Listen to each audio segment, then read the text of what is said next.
है। Group study में ज्यादातर ग्रुप में केवल बकैती होती है, समझा या? तो ग्रुप स्टडी के चक्कर में ज्यादा नहीं पड़िएगा।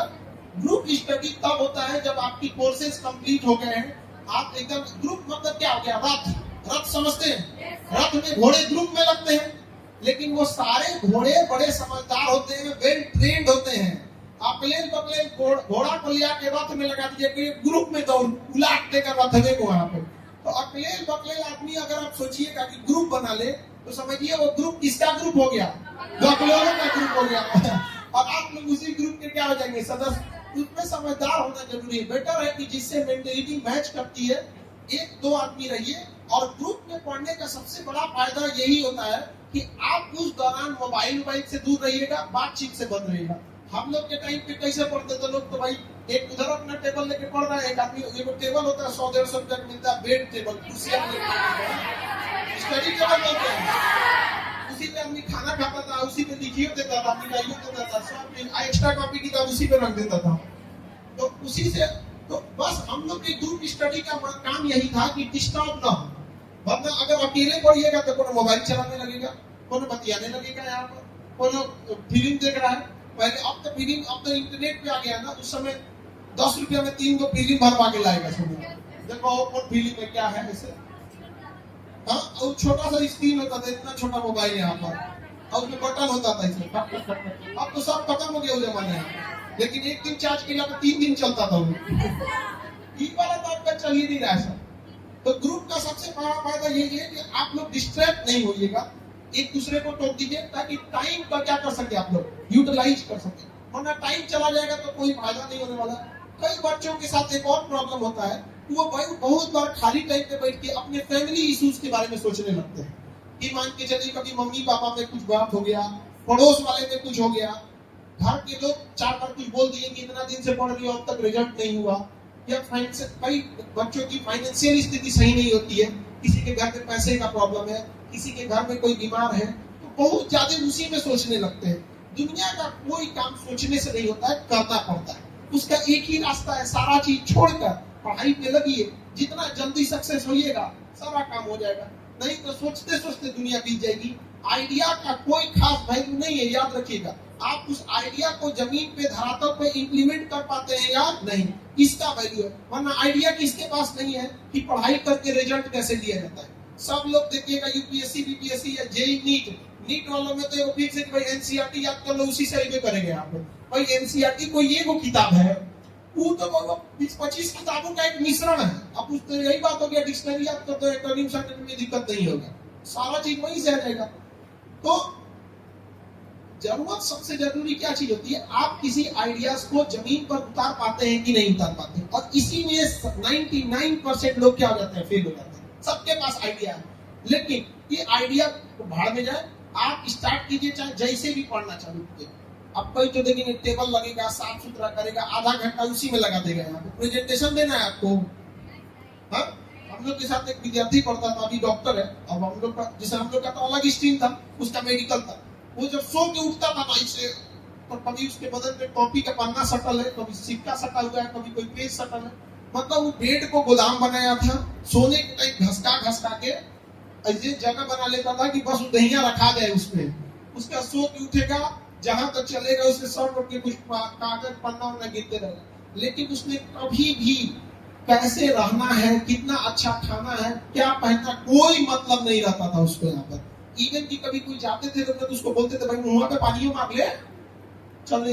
लेकिन आज सोचिए वो डॉक्टर नीट में जो बहुत अच्छा नंबर लाएंगे लोग ना, उन लोग को एम्स मिलता है। इस बार तो टॉपर को भी नहीं मिला है। इस बार के नीट में सब टॉप कर दिया है सब। अब नीट में अगर किसी को टॉप करना है तो पढ़ाई से ज्यादा पैसा की जरूरत है। ले जाके एनटीए को थमा दीजिए और वो आपको क्या दे देगी, टॉपर का सर्टिफिकेट दे दीजिए। यहाँ अभी तक उसको कुछ तो अभी क्या है ना कि आप लोग बहुत ज्यादा इस सब चीजों में ध्यान देते हैं। कम से कम टाइम दीजिए अपने आप पे। सबसे ज्यादा फोकस किस पर रहना चाहिए, पढ़ाई पर रहना चाहिए। पढ़ाई पर फोकस वैसे ही होना चाहिए जैसे इंसान नोट गिनते टाइम करता है। जब नोट गिनेगा ना तो पूरा पुच्छू हो जाए, 108 बार मोतियों की माला पहनने में, या फिर कभी कोई तस्बीह पढ़ता है दुआ करने के लिए 100 बार का दुआ करता है, उस 100 बार, जैसे मुस्लिम धर्म में ज्यादातर लोग कोई 100 बार करता है, कोई 3 बार, कोई 7 बार। हिंदू धर्म में 108 का बड़ा महत्व है, नहीं देखते हैं? 108 बार मोतियों की माला पढ़ो, वो 108 बार पढ़ेंगे लोग, चाहे इस धर्म के लोग, चाहे 100 बार तस्बीह पढ़ेंगे मुस्लिम धर्म, 100 बार में उनका 100 जगह ध्यान भटकेगा, बना कोई समझ दिया। लेकिन अगर नोट गिनना हो, अरे बाप रे बाप, मजाल किसी का ध्यान भटक जाए तो पढ़ाई कैसे करना है, कैसे नो, बस ज्यादा नहीं 1 से 2 घंटा ही पढ़ लो, लेकिन उस तरह से। हम ये नहीं करते आप 24 घंटा पढ़ते हो, कितना पढ़ते हैं इससे कोई मायने नहीं रखता है, क्या पढ़ते हैं ये मायने रखता है। कंसंट्रेट होकर पढ़िए, ज्यादा पढ़ने की जरूरत ज्यादा, नींद प्रॉपर लीजिए। कई लोगों को देखेंगे कि सुध में नहीं करेगा, सब आज पढ़ेंगे 2 दिन जगेगा, सब पूरा 1 हफ्ता भंग वही लगेगा। आपको जिस टाइम सुटेबल हो रहा है आप उसी टाइम को फॉलो कीजिए, अपने एक आपका जो नेचुरल टाइमिंग है उसी के हिसाब से रखिए। हमको कोई सुबह उठा के पढ़ा, कोई काम करने को बोलते नहीं होगा। 7 बजे से पहले कोई काम नहीं करेंगे, और रात 2 बजे के बाद कोई काम नहीं। हमको रात 2 बजे तक पूरा ऑफिस वर्क खत्म करके 1:30-2 बजे तक, यहाँ से पटना का पूरा वर्क खत्म हो जाता है 10 बजे। उसके बाद से 1 घंटा इलाहाबाद में क्या हुआ, फिर दिल्ली में क्या हुआ, नोएडा में क्या हुआ, मुखर्जी नगर में, करोल बाग में, देहरादून में, जयपुर में, बोरिंग रोड में, सारा चीज सिस्टमेटिक करते करते 1-1:30 बज जाता है। हमसे कोई कहते कि सुबह आप एक काम कीजिए, आप 2 बजे वाला जो काम खत्म करते हैं उसको 12 बजे खत्म कर दीजिए, और सुबह 5 बजे उठ जाइए, पूरा डिस्टर्ब हो जाएगा। और आप जिस टाइम फ्रेम में आप शेड्यूल्ड है, आप उसी टाइम फ्रेम में कीजिए। आप हमेशा कोशिश कीजिए कि जो चीजें आपको डिस्ट्रैक्ट करती हैं उसका आज एक लिस्ट बनाना, कि आपको मेन टाइम कौन कौन खराब कर देता है। ये तो आजकल एगो कौन चीज होता है, घसका रील, रील, वो तो अनइंस्टॉल मार, मेरे मोबाइल में नहीं है, यूट्यूब में घसका देता है। एक तो विद्यार्थी हमसे पूछा कि सर यूट्यूब डिलीट नहीं होगा? सोचिए वो कितना डिस्ट्रैक्ट हुआ होगा, यूट्यूब डिलीट नहीं होगा। अरे कैसे डिलीट हो जाएगा? यूट्यूब किसका है? गूगल का, और गूगल का ही एंड्रॉइड है। आपका मोबाइल चाहे जिस कंपनी का हो, सैमसंग हो, रियलमी हो, वो चलेगा किस सॉफ्टवेयर पे? एंड्रॉइड। एंड्रॉइड का कौन है? गूगल। समझना क्या? तो वो सब जो चीजें डिस्ट्रैक्ट करती हैं, कोशिश कीजिए उसका एक लिस्ट बनाइए, और डिस्ट्रैक्शन वाली चीजों को क्या कर दीजिए, साइड कीजिए, एकदम साइड कीजिए। वो पूरा टाइम आपका खराब कर देगा, और कोई नहीं है। किसी चीज को बनाने में बहुत मेहनत लगता है। रोटी खाने में जितना टाइम लगता है ना, उससे ज्यादा मेहनत लगता है रोटी बनाने में। और रोटी बनाने में जितना मेहनत लगता है उससे ज्यादा टाइम लगता है उसको कमाने में, और कमाने में जितना टाइम लगता है उससे ज्यादा टाइम लगता है उगाने में। तो जो भी बड़ा काम होगा उसमें क्या लगेगा? टाइम लगेगा। और इसमें से ज्यादातर लोग किसान हैं, किसान फैमिली से हैं। किसान फैमिली को कितना तकलीफ होता होगा जीवन जीने में, मत पूछिए। यहाँ पे बहुत सारे किसान लोग का पूरी मतलब फाइनेंशियली चेन ही टिका होता है खेती पे। अगर खेती अच्छी हो गई तो बेटा को पढ़ने भेज सकते हैं, बेटी का ब्याह करवा सकते हैं। और अगर खेती खराब हुई, नशा जाता है वहां पे। मतलब किसानों की सबसे ज्यादा दुर्दशा। छत टपकती थी उस किसान की, फिर भी वो किसान बारिश की दुआ मांगता है। उसका बिना बारिश आपने ज्यादातर लोग किसान फैमिली से हैं, पढ़ लिख के वहां बनिए, ताकि कभी किसी की सामने वाले की औकात ही न हो कि आपसे दहेज मांग सकते हैं। अपने अंदर वो काबिलियत जरूर रखिए। आपके सामने वाला क्या हो जाए, एक बार सोचे कि अपने एक तमाचा दे देगी, समझा गया?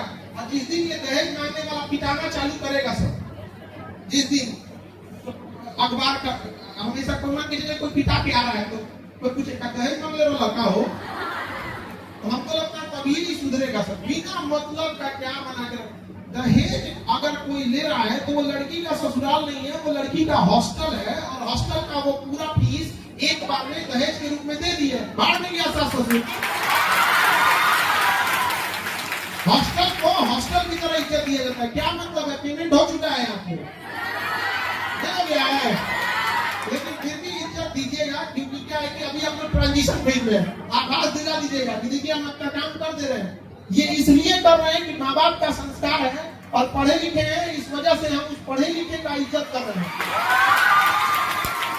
इज्जत के लायक तो आप लोगों ने छोड़ा ही नहीं, पैसा देके यहाँ आए हैं, समझा ही नहीं गया हमें।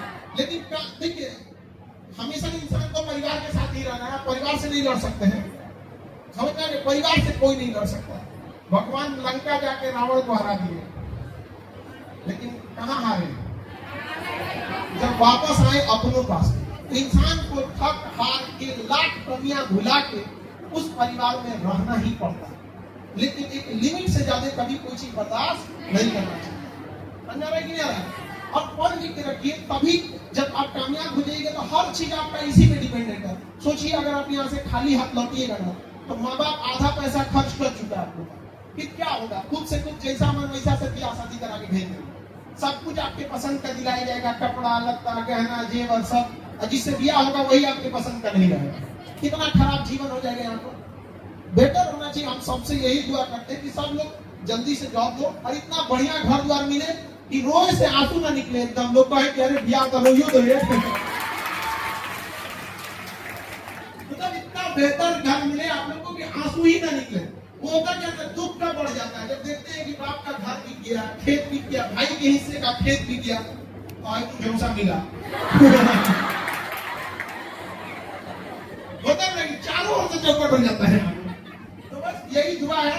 लेकिन देखिए, दुआ तभी काम आता है जब आप मेहनत करते रहिए। आप तो मेहनत करके जी जान लगा के जितना वेल सेटल होना है कि पापा के पास कभी पापा के ऊपर बोझ नहीं बनना है। समझा के नहीं आएगा? और यहाँ से जब जाए आप लोग तो अपने पापा से अकेले में बैठ के, जब पापा से जब देखिए ठीक ठाक है, खाली बैठे हैं, तो अकेले में बैठ के पापा से जरूर कहिएगा कि पापा आप समाज से परिवार से लड़ के हमको पढ़ने भेजे हैं, वादा करते हैं आपका सर झुकने नहीं देंगे। याद रखिएगा, आपका एक कदम 1000 लड़कियों को घर से निकलने से रोक देगा। पूरा गांव समाज डरेगा। यहाँ पे पुरुष प्रधान समाज है, यहाँ लड़कों की 100 गलतियां लोग माफ कर देते हैं, लेकिन लड़कियों की एक गलती लोग नहीं माफ करते हैं। 10 साल बाद तुरंत बात काट देते हैं। तो ऐसा कोई काम नहीं करेंगे आप लोग कि माँ बाप